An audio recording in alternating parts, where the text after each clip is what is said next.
everybody, welcome to the Stock Car Spectacle. I'm Ian Jortson. Kindle. I'm Tom Hoblet. And guys, we're going to be talking Phoenix for this episode, but we're going to get right into it with our diecast of the week. Mr. Tom, what you got for us? All right, well, my brother went to an antique shop in Algonquin, Illinois, and I went out and visited him this week, and he gave me this little Chicagoland Speedway 2006 promotional race car, which was sponsored by USG Sheetrock, and we think that those Gen 4 days at Chicagoland Speedway kind of like watching some drywall. So good on the drywall sponsorship there, but a cool little piece of history from July 9th, 2006. Yeah, man, pretty damn cool. Anything to commemorate Chicagoland Speedway. All right, Nick, what you got for us, buddy? All right, so Phoenix is in the rear view mirror, thank God. We are returning to Bristol this weekend. I'm very happy that Bristol is going to be run on no dirt here in the spring. I'm hoping it's going to be good.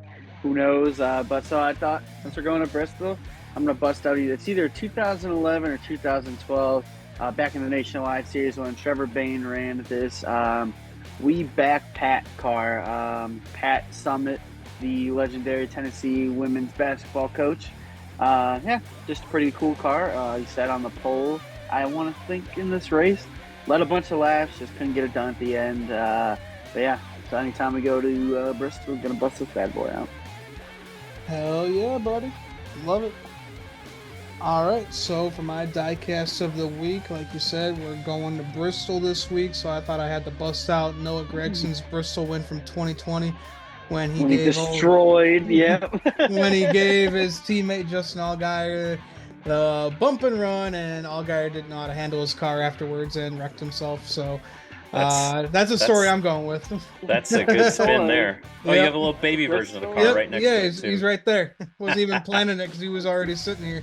That's a good story. Yeah, but the old Plan B sales car, he only ran this scheme like once or twice. So, pretty cool that he won in it. Something other than the Bass Pro car. From what I remember, Justin Allgaier's wife, I don't think she was too happy on Twitter after that one. Nope. That's when she joined a rattle his cage moment, if you will, you know? Yep. Shades of Dale Earnhardt, man. All right, guys, so let's talk some top stories this week. One big one for the NASCAR world. Formula One is down 40% in viewership in the United States, and NASCAR is up in viewership. They've been at a consistent 4 million average viewers ever since the Daytona 500, going all the way up to Phoenix from this past weekend. So that is absolutely incredible. We haven't seen these numbers in a long time, especially for races like, Phoenix. Yeah. And last week. So pretty damn cool to see that. I really know that this has to be part of Netflix work. A lot of new fans coming in. I mean, also part of the Chicago street race, a lot of new fans in this area too. So NASCAR is coming back up. Well, you're looking at it race to race. So Formula One, this specific race last year versus this specific race this year, and then week 4 NASCAR. So, I mean, that's really good trends, and we see it a lot. We talk about it on the show. You turn on a NASCAR race, it's intriguing, even when you're going to Phoenix, because there's a few guys that are going to win, but you don't know which one. You turn on the F1 race, Max is sitting on the pole, and he's going to lead every lap and take it away. And so the American fans, as much as we want our sport to be a sport, they like a little bit of entertainment too. So I think this is a great little case study in that. Yeah, I think I was reading, I think we had 4 races total last year that was over like 4 million viewers, and that was spread out throughout the season. So to start with the first 4 races of the season, 4 in a row, over 4 million, that's, you love to see it. And maybe in F1, people are starting to get tired of these same old script every single week. I mean, that's got to be the easiest sport in the world to bet on. You take Max Verstappen at minus 2,500 every single week. You're not going to make any money, but you're probably going to win. So why not? I just can't watch it. I've tried to get into F1 and I just can't do it.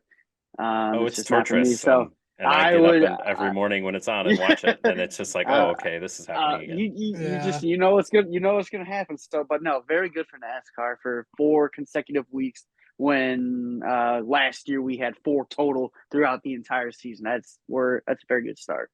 Yeah, and you're just concerned that the Netflix show was great and it brought a lot of people in for the 500, brought people in. Then we saw Atlanta, which was similar to the 500, and it had a fantastic finish and whatnot. We go to Vegas and it was more normal NASCAR racing, and maybe some of those Netflix fans are like, "Oh, okay, all right, this is still cool, I guess." And then you watch a Phoenix race, and that mixed with Fox not really telling great stories and carrying storylines, you wonder how the Bristol numbers are going to look after this Phoenix race. That's my one concern. It's like the Fairweather fans. It's important to get them on to show them the product, but then you also got to keep them. And Right. this next little stretch of races is going to show us whether or not we kept them. But the fact that 4 million people tuned in for Spring Phoenix is excellent.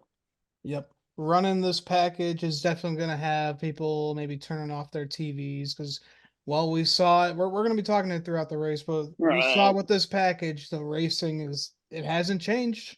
Hasn't I will changed say one bit. this. I will say this though. Give me 1,000 miles at Phoenix before you get me to sit down and watch a full F1 race. I'm just gonna say that right now. Wow. Okay. And what were my comments last week? I said, "Fuck Phoenix." Yeah. That came right out of my mouth. So Yeah. But I would take 1,000 miles here or at Texas than sit down and Oh, watch a Formula One race where I already know what's gonna happen. you got the strongest opinions out of anybody I know. I will tell you Hey, that. that's what I bring to the table. I love it, man. All right, so yeah, great to see you for the NASCAR world. all right. I got a story here, and it's kind of local, but it could mess it. And it's about Soldier Field. And I said, I promise it won't be derogatory towards the Bears as a Packer fan. The Bears were considering, they bought a bunch of land in the suburbs to build a stadium, right?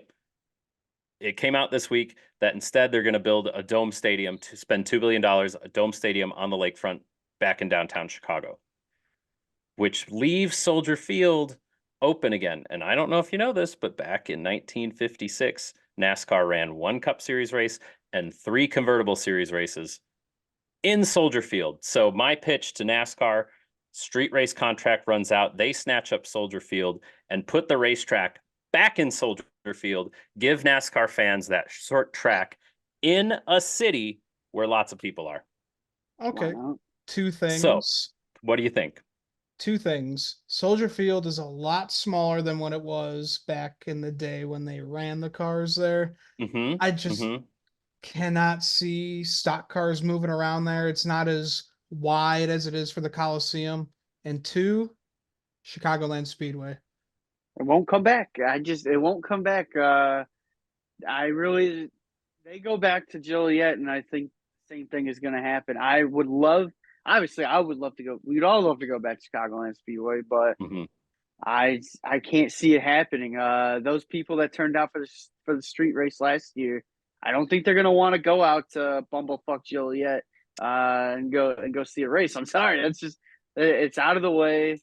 But that would be cool I to mean, who run at Soldier knows? Field. Why not? Why not? But so if you look at the old pictures of the races in Soldier Field, it's very much the old stadium. So I'm just thinking, take the football stadium back out of the historic facade Yeah. that they have, because they have to keep the facade is a Chicago landmark. So Get the you take that UFO out of stadium there. back out of there, right? Yeah. Then you you have all that area, and there's like a parking garage beneath there now. You fill all that in, just knock Soldier Field down, the UFO, and put it in the parking garage and just store it. And then again, build the track on top. You can make it as long as you want out towards the Field Museum. You can build up the stands all around it. We could have the last great Coliseum here in downtown Chicago.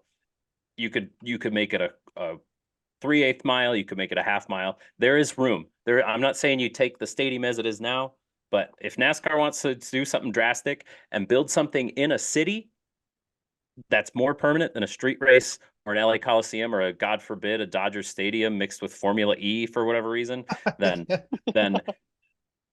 this could be an option. It could be an option. The infrastructure's there. You just gotta take some stuff out. Yep, they just gotta try and work with the Chicago Park district, and from what we've seen with the Chicago Bears trying to work with them, it's very, very difficult to Yeah, try and get nothing anything ever done. goes wrong with the Park District. We didn't see Yeah, that at the street race whatsoever. Anyway, exactly.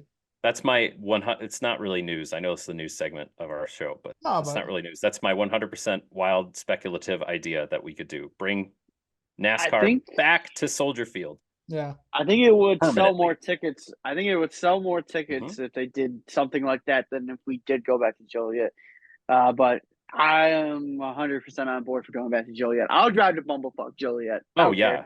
Can you Give me my imagine the next respect gen back. car on Joliet? Ah, Uh, we talk Uh, about this all the time. Oh man. Gen 6 was great on Joliet. Can you imagine this mhm. car? Everybody's like nutting over Charlotte, but like come on. Oh man. Joliet is ooh, be good. Be good. Yep. Oof. Old age surface. Oh, these next gen cars just run well on these mile and a halfs already, and just it being a rough track.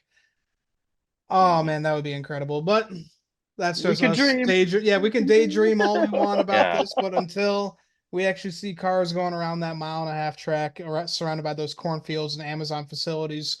That's all I want. Yeah, that is all I But want right now. But right now, we're gonna have to live with the street yeah, race. and from one rough track to another, I think we should go on to Phoenix. Yep.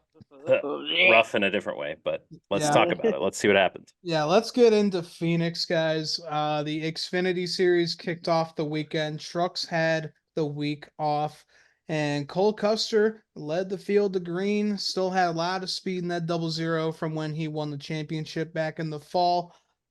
So he led them to the green, and Jeremy Clements had some early trouble getting loose, spinning the 11 of Josh Williams. Josh Williams has not had a Fuck. great start to this season with his time over at Colleague Racing. I think we all kind of saw that coming to begin with. Yeah, did we expect Yeah. Colleague to be any better than they were last year? No. Like No. they're talking about trophy hunting, they were bringing in all these incredible drivers, and now they have this lineup running Derek Kraus in the Cup Series. Like they got nobody else. Yeah. They can't Yeah. find anybody else to sit in that car. Yep. So I while I think this was still a good move for Josh Williams, I don't think it was as good a move as he thought it would be. I think we're just finally starting to see like this. It's been a terrible start to the season for Josh Williams. Not a lot has gone his way. A lot of things not of his doing, but the speed in practice, the speed in qualifying, it just hasn't been there. This is kind of what I thought. I didn't think he was going to light the world on fire here, but I didn't think he was going to get off to this rough of a start. But I will say this. On the Cup Series side, we're not talking Cup yet. I think that Cog is going to regret taking AJ out of that car because we're taking AJ out of that car, but we're putting Derek Kraus in. Don't really see the logic there. Don't really see the sense in all of that, but it's just me. I hate this organization, and I fucking drive it. My driver drives for him, and I hate Yeah, that's pretty rough, man. him. All right, so Chandler Smith, he wins stage one, and Cole Custer wins stage two. Some great points for these guys. We know that they're going to be definitely competing for a championship this year. That 81 just looks so strong. He is so much happier, and Mhm. we were just Yeah, talking I about was him. gonna So much say, happier I now was that gonna he's say, not in college. I was gonna say he's probably the happiest guy in the world that he doesn't have to drive those shit boxes anymore. Yeah, Yeah, he jumped ship at the right time. And you're talking good points. Chandler Smith moves up to first in the standings after this race is all said and done. So Yeah. yeah, absolutely. And guys, somehow they found out that we can have the big one at Phoenix as well. I believe there was like 16 cars oh involved in my this one. It was goodness. absolutely ridiculous. Took out some key players: John Hunter Nemechek, Riley Herbst, Jeb Burton, and so many others. Parker Retzlaff. Oh, I know Uh, we did not just call Jeb Burton a heavy hitter in this one. I'm sorry. Quick maybe I just Listen, recap wanted maybe I pause just this there. wanted all to make you started laugh. this all started at the beginning of the field. If I recall, I think I've like blocked this wreck from my memory, but this was like Chandler Smith spinning John Hunter Nemechek, right? So Yeah. Nemechek, so they were exiting out of two, that is now, and they were going on that straightaway.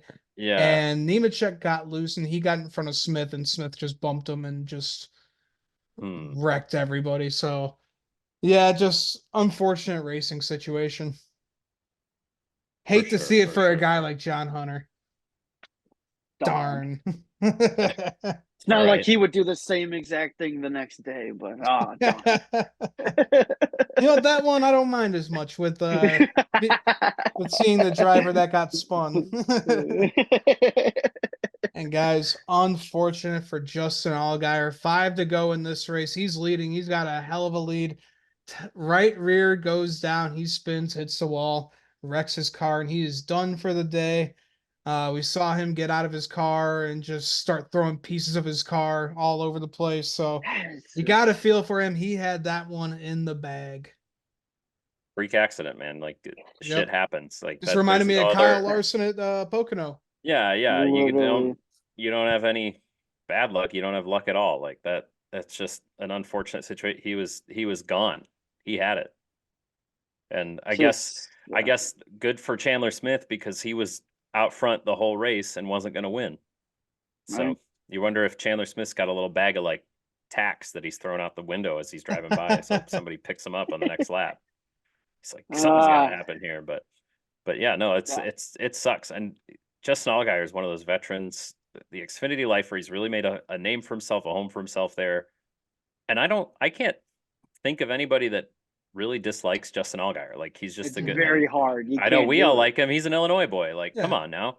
Like, it sucks to see something like that happen to a good guy. Like, if that's Joey Logano, personally, Joey Logano's, I'm sure like most of NASCAR fandom is like, fuck yeah, Joey Logano just wrecked for no reason. Give me that. But Justin Allgaier, you hate to see it for him.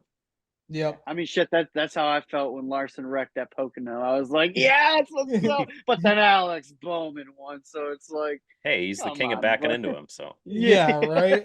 But no, yeah, that's absolutely gut wrenching for Justin Allgaier right there. I mean, me and Ian, we were watching the race together, and we were just like, what just happened? Is that real? We were just completely silent with our jaws dropped, looking at each other like, holy shit. Not just that, like we were thinking, all right, this one's in the bag, old Gator. He got it done. But no. But yeah, and then I just love Chandler Smith post racer. He's like, man, hate to get him like that. And then he's burning the hell out of he's burning that car down like he just won a championship. So don't even give me that shit, buddy. Don't even give me that. But yeah, very unfortunate for Allgaier. But yeah, Chandler Smith continuing. He's going to have a very, very, very good season with Gibbs, and it's already off to a great start. Agreed. Yeah, so congrats to Chandler Smith, first win of the season in that 81 car for Joe Gibbs Racing. All right, guys, so let's go to the Cup side of things. Do we have to? Unfortunately, Nick, this is a NASCAR podcast. Hold on. Like this, everybody's shitting on this race. Was it a bad race? We saw people coming and going throughout the whole race, and we're going to get into this at all. But they were able to pass. They were going around. It was better than the last time they ran. So the package did a little bit. Of course, the new package didn't do much, but this wasn't a bad race for Phoenix. Like, come on. Just because Fox can't tell a goddamn story doesn't mean that we don't know. Christopher Bell, if I want to jump right to the end, he passed 20 cars at the end of the race. He passed 20 cars. What do you tell me you can't pass on the short tracks? He passed 20 cars in the last stint. What do you want?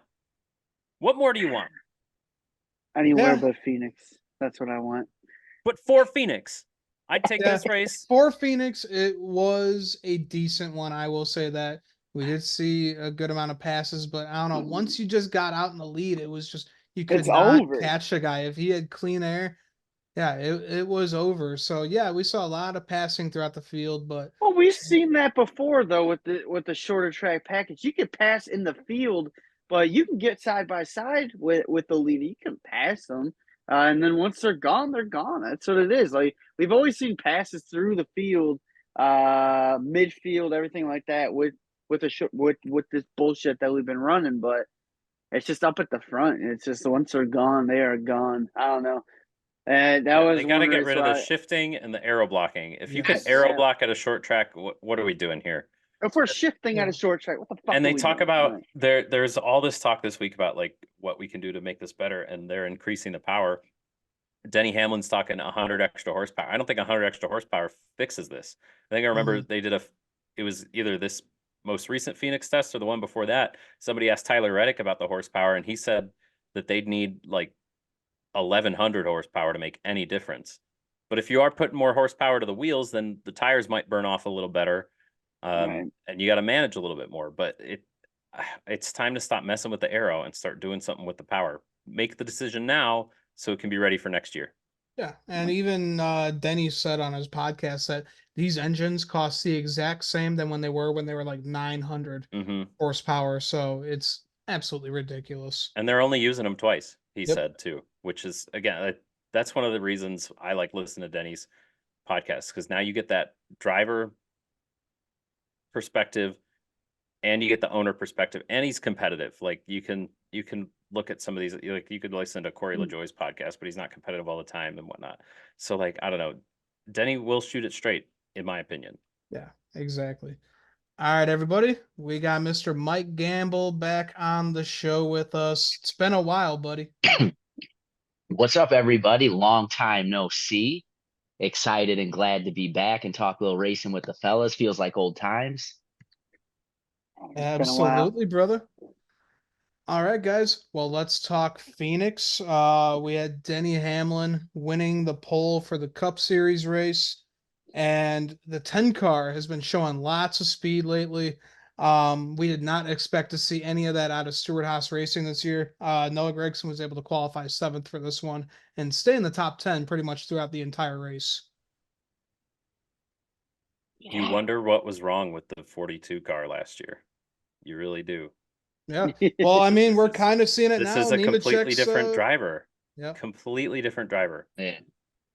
Yep. And I would Nemechek's answer struggling back with to that we car. wonder what's wrong with the 42 car last year with lots. Yeah. Still lots this year, but yeah, what a role that Mr. Noah Gragson has been on.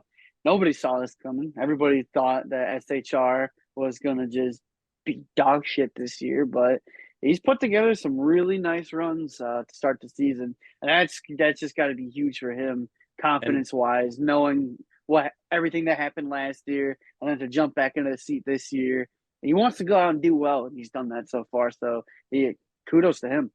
Yeah, he said pre-race that he was happy for the first time in a while. Yeah. In one of those interviews. Yeah. And first of all, that shows you like the mental side of this sport and whatnot. It's like if stuff's going wrong, you don't feel good, and then it starts affecting your performance out there. But he's got a fresh start. He's put some good finishes together, and he started this race well. And again, he's not backing into these finishes. He's running up front. No, he's there with them. All, he's showing up. day. Yeah. It's surprising to see where Stewart-Haas was last year, even with Kevin Harvick in that lineup, and to see him doing well so far. Yeah. Yeah, I mean, I couldn't agree more. It's you know, I don't think there's any question on whether or not Noah's talented. You don't have the Xfinity career that he had without having a bunch of talent as a wheelman. And it's nice to kind of see him be in a car again at this level that can let him show off that talent.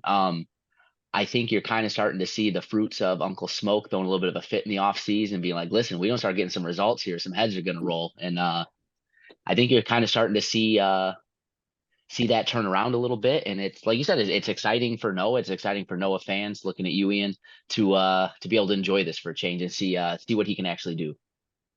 Yeah, absolutely. It's just a blessing to see, because I thought we were going to be running 28th with Daniel Hemrick all year, but go fuck here we yourself. are.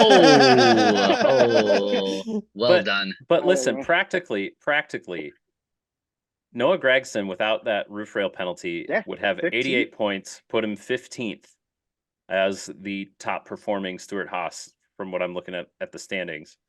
And even then, he's at 53 now. As Chase Briscoe is the top performer at 83. So he's right there with the running better than his teammates too, and that's going to be important too. He's going to help lift the rest of the team if this continues. Yep. Spot on. This team needs to be resurrected as the great team that it once was. Well, need is a strong one. Yeah. We need to see Toyotas win everything, but that's okay. All right, and so we were talking about him earlier, but Derek Kraus running that 16 car for Colleague Racing, he goes around, gets loose, and he collects the two Austins of Cindric and Dillon. Dillon was pretty much he was good. He was still able to run. His car was all messed up, but Austin Cindric done for the race real early. Hate to see it. Darn, you really hate to see that, but man, Austin Dillon, this They use the season, brakes. this career of Austin Dillon, there's no turning the page here. It's the same shit every single year with this guy. I swear to God, and I love to see it. I personally love to see it. I wish I we had a feel better like it's teammate. I feel like it's worse than it's been though, because like last year was abhorrent for Mm. even for those standards, and this year is just picking up right where 2023 kind of left off. Yeah. Like what gives here? I I just don't understand. Like he's professional. He's been doing this for years. He's won races. How did he not avoid that wreck? The dude was spinning for a mile, and he drove directly into some. Like I don't get it. I don't get it. They Denny Hamlin just on the podcast, he just yelled out when they brought this wreck up. He just goes, "Arca brakes." Just like an unfiltered, but like, come on. I feel like any one of the four of us, we're given that wreck 10 times. We all miss it 6. Yeah. Like, we're not professionals. Like, come on. He's a professional. He should know how to slow that car down. He just It's continues to amaze ridiculous. us year Yeah, after year. he's digging his own grave. But just again, he's gotten more lenience because you hate to make these comparisons, but he's the silver spoon guy. Like Yeah. he's gotten a lot more lenience from it. He's the absolute definition Mm-hmm. of the Anybody silver spoon else? because Anybody else to be out of the ride? Yep. he Same with goes. Austin. Same with Austin Cindric. I don't think Austin Cindric Oh, would have yeah. lasted this long if Tim Cindric wasn't a huge part of Penske Racing. Yep. And No, look at for both sure. these guys get caught up in an early wreck because they aren't showing the performance that they should be in their equipment. Couldn't agree more. Just looking back and playing the what if game, like Tommy talked about the leniency that Austin Dillon showed, which yeah, I absolutely couldn't agree more. Could you imagine a world where that leniency wasn't shown and you had Kyle Busch and any one other teammate at that team right now? I mean, could you imagine if they kept Tyler Reddick and you had Tyler Reddick and Kyle Busch under the same roof? Or that'd you have Kyle Busch, who's on the second half of his career now, helping build up somebody like Austin Hill, who Yeah. should Anybody be but in the Austin country. Dillon. Like Austin Dillon is too old to do anything to get any better at this point. But if you get a young guy in there, a Austin Hill, a Jesse Love, even after this season or a couple seasons, and you get them in there, and Kyle Busch is in there as a mentor and has somebody to play back and forth with, somebody actually build him up for the latter half of his career as well. I think this team looks wildly different. I just think they're shooting themselves in the foot by continuing to put that number 3 out there every week. Yep. Yeah. Yep, spot on.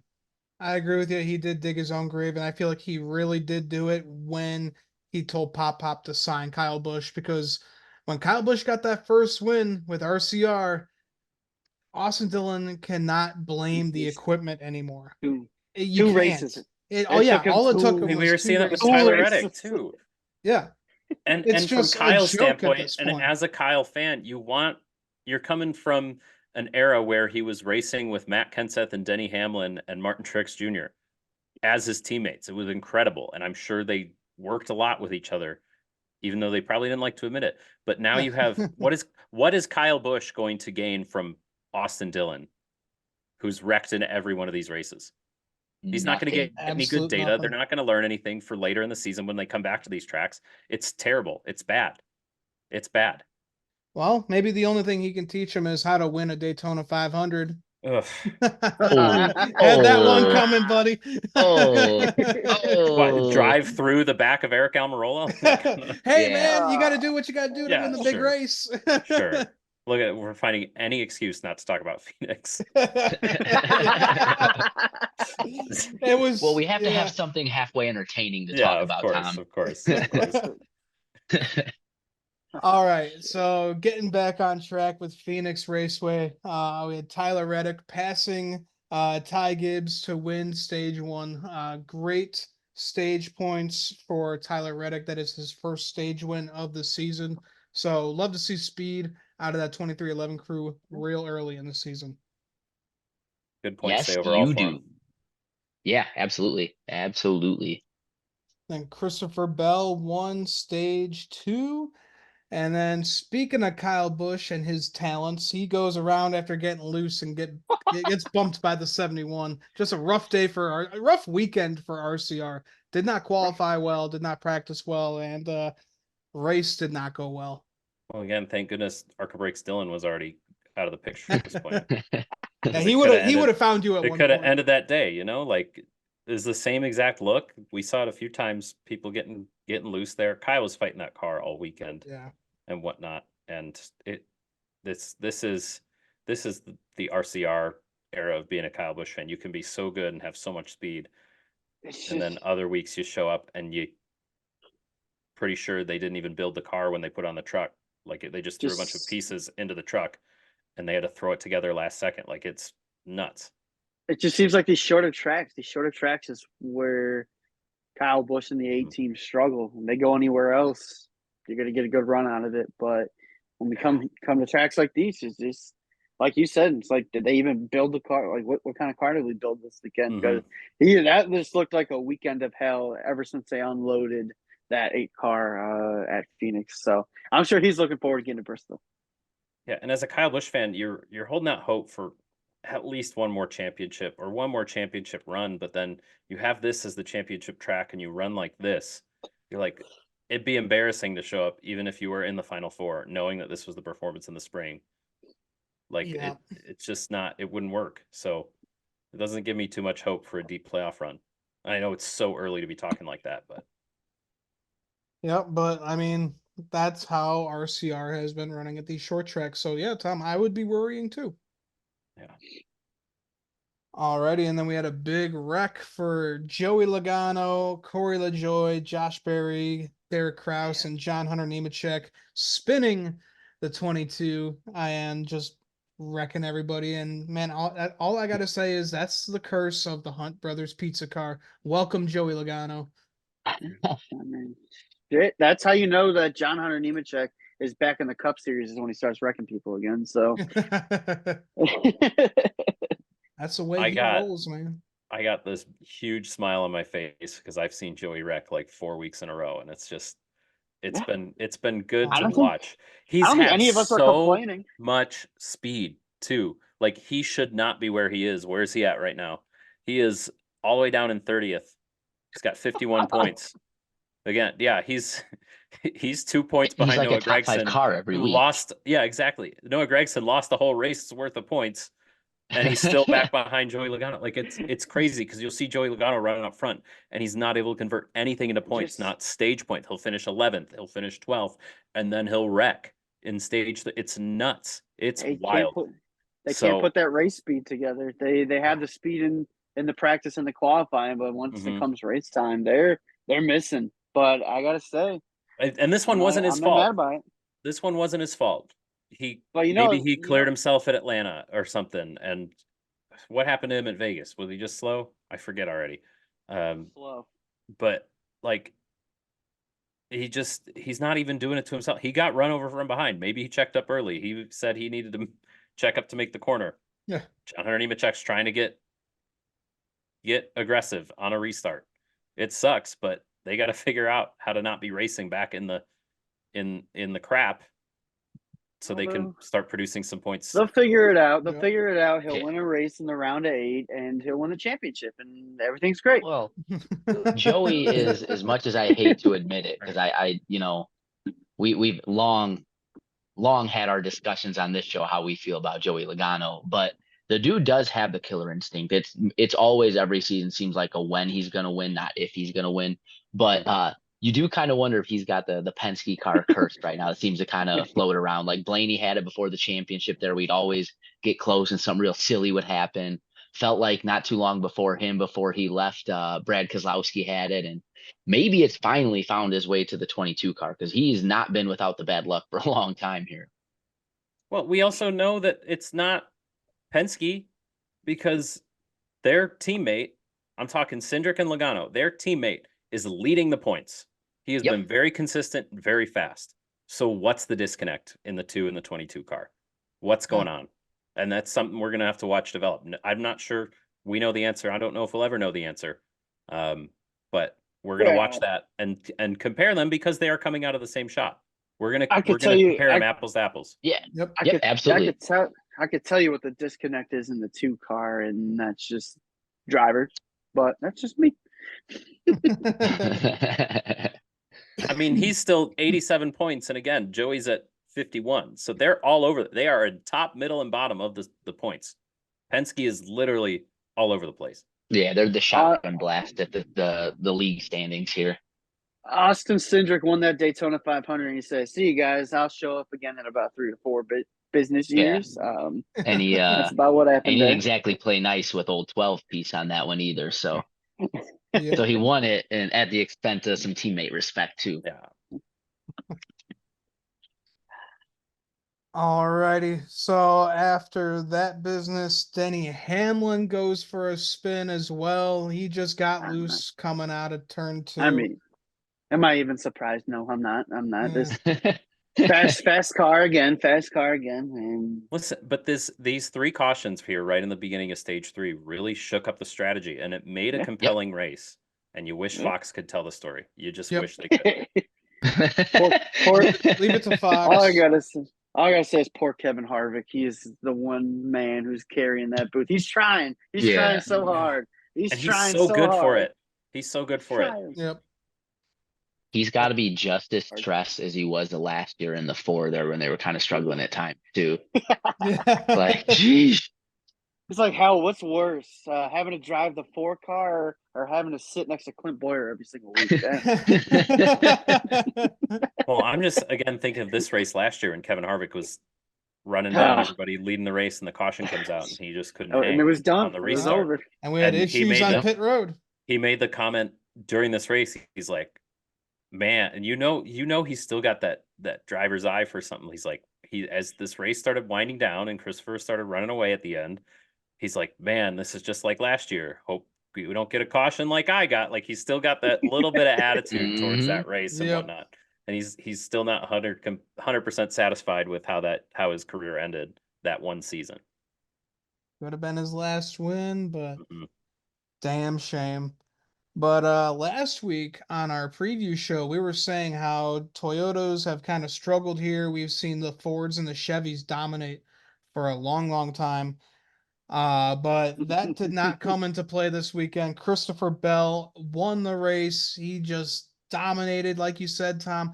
He came up and took 19 spots. And yeah, looked insane. Redemption from the fall when his brakes went out.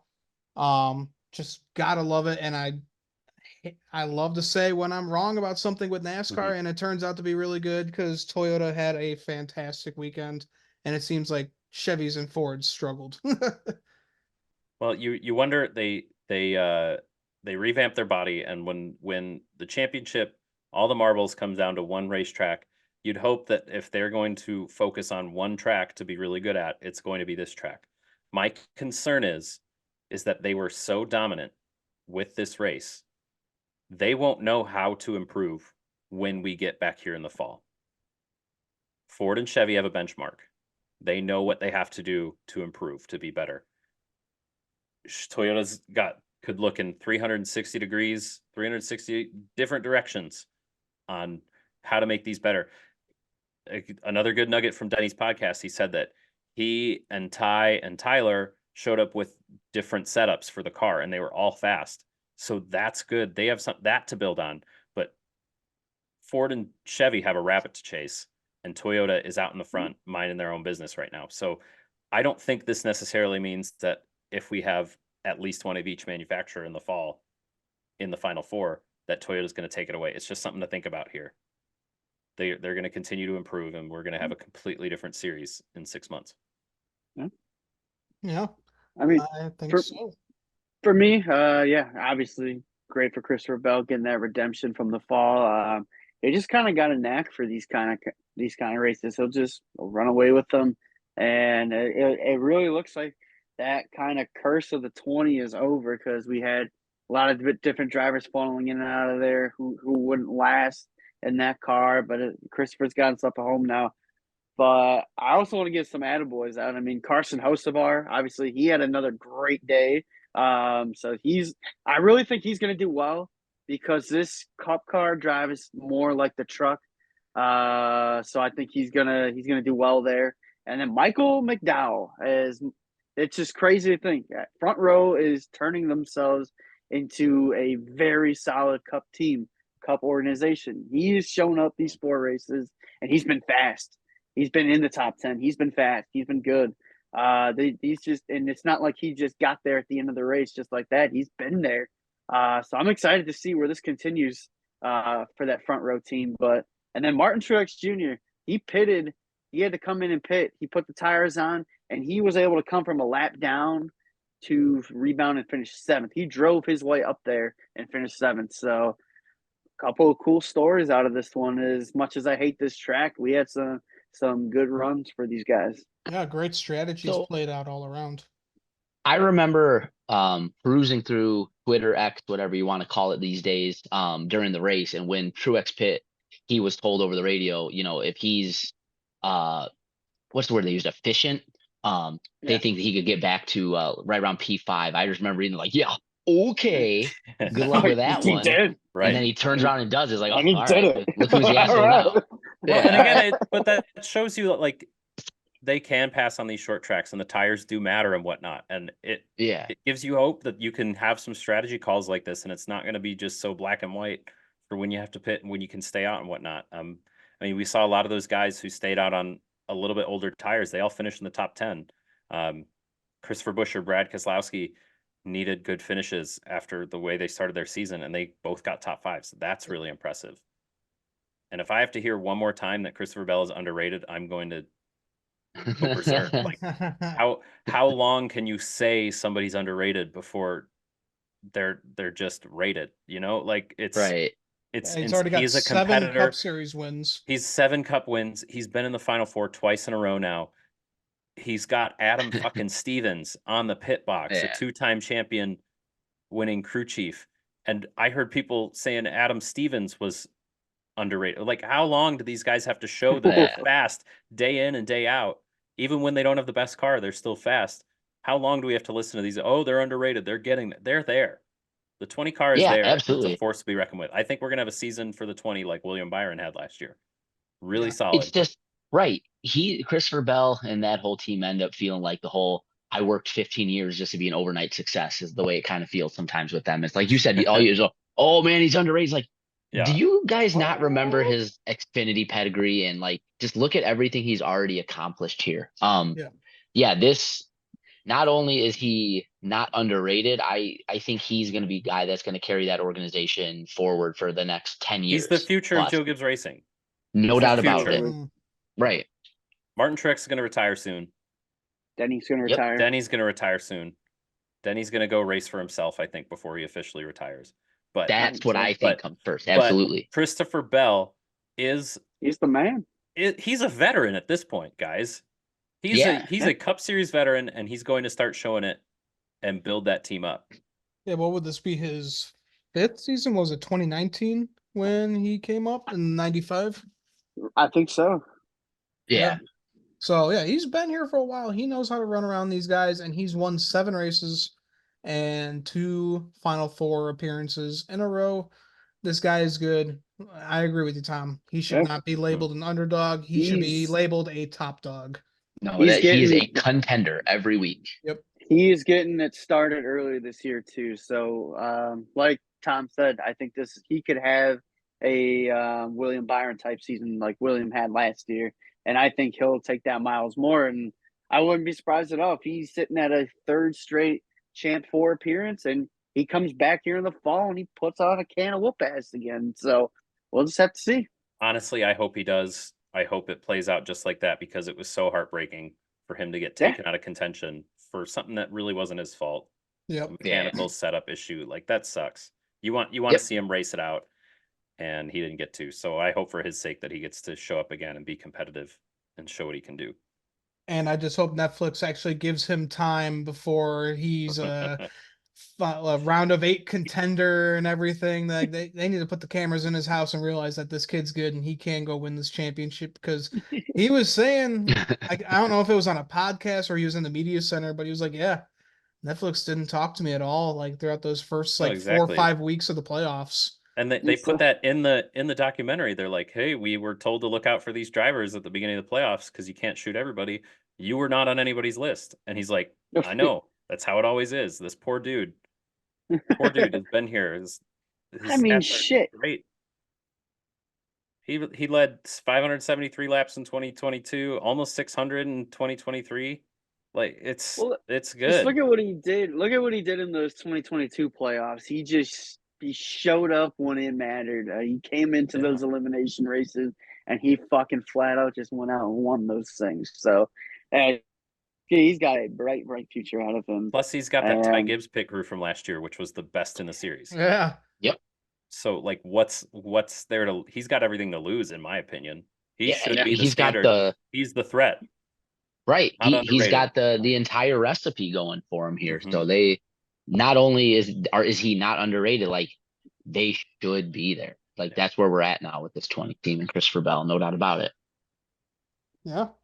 Absolutely, boys. Well, I think that is a great spot to end our show. You guys got anything else to add before we end everything up here? I'll just say happy 5 years to you guys. I know I joined Yes. way late, but congrats. That's a big milestone. Congrats for being so consistent with it. It's been fun. I've been happy to be a part of it for the little bit I have been. But congratulations to you boys. Yeah, thanks, brother. It's Yeah, been a thanks, great dude. journey so far.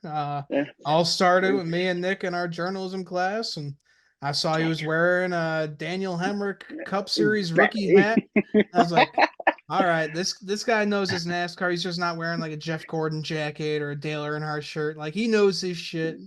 Well, Nobody in their right mind would cheer for that guy, right? Yeah. So that was the thing. It was when we first one of the first day of classes. I think you were wearing. I don't know if you were wearing a Dale Earnhardt jacket or the Good Wrench jacket, or I think you were wearing like the Kevin Harvick Busch jacket. I was like, huh, that's pretty cool. Don't see many of those around here. And then I was wearing my Daniel Hemrick Bass Pro Shop hat with the number 8 on the side. He comes up to me, he's like, say Daniel Hemrick hat, and I was like, what do I say? I was like, nah, it's not a Daniel Hemrick hat. Like, Dale it's Jr. Daniel Hemrick. It's not cool. It's not cool to be a NASCAR fan. Don't look at me. It's not cool. It's not cool, man. It's not cool. But no, yeah. Who would have thought that's what would have started all of this? So yeah, cannot believe it's been 5 years already since we first sat down and recorded our first episode. I just remember our first episode. We didn't really know. We were just talking about everything. We didn't have like he came with some notes. He told me to come with some notes, and we just showed up and we just talked about racing for about like 2 hours. And we just talked about how we got into it, like who we root for, why, like great stories, and awesome. Man, it's crazy. Awesome. It's been fun. Yeah, absolutely, guys. Been a lot of fun to be able to come back on for a change. Tom, thanks for stepping in my absence, doing an awesome job. I appreciate it, my dude. Yeah, been fun. We've come a long way since Chicagoland. Ian just grabbed me. Well, Mike, you're gonna be our third person. I'm like, oh, all right, not even asked. Like, so you're on the show. Oh. All right, bud, cool. Well, Mike came on for the most infamous episode in stock car spectacle history. His first show was the Justin Haley Daytona show. So I kind of expected us to get canceled right after that one somehow, if you get canceled. But yeah, that was probably the most amount of times in a row that I've said the F word in probably my entire life. So yeah, that episode most really fired up I've ever seen you. I was so mad. The most infamous. That's why I will call it our most infamous episode in history. Because that is one episode that I'll look back on and I was like, damn, I really got heated over this. All right. Well, if you want to cancel us or cancel that, I wasn't a part of it then, but if you want to cancel them, go back and look for that episode where Justin Haley won at Daytona and see what was so wild about it. Let's get it some more views. Why not? Yeah, right. We'll put the It's link below. honestly worth the archive watch, no doubt about it. Oh, Yeah. All right, guys. Thank- Well, go ahead. I was just gonna say, but honestly, thank you, Sandy Freeze. This one's for you, buddy. Because if it wasn't for your journalism class, we would not be here right now. Yep. There you go, baby. All right, guys. Well, that will do it for us at the Stock Car Spectacle. Make sure to tune in to our Bristol preview. That'll be out here in a day or two. Make sure to follow us on Twitter and Instagram and check out our merchandise. All the links are down below. So for the Stock Car Spectacle, I'm Ian Jortson. I'm Mike Nick Gamble. Kinsel. Oh, shit. oh, I we forgot. haven't- we haven't done- we haven't done this in a while. Oh, shit. Listen, I know that to just wait until everybody else is done. I wasn't I gonna honestly jump was in like, there. wait, do I go second? I forget. It's been that long. All right, so we'll have Mike go first, Nick, and then Tom. Oh, you gotta leave that in. Oh, there. I'm You gotta leaving. leave that I'm in. leaving all this. I'm leaving all this just because 5 years and we gotta have some goofs on the show. Oh man, I All totally right. forgot about that. Hey, we're human and we're friends. It's what happens, you know. Exactly. All right, guys. So for the Stock Car Spectacle, I'm Ian Jortson. I'm Mike Gamble. I'm Nick Kinsel. And I'm Tom Hoplin. And we'll see you guys next time.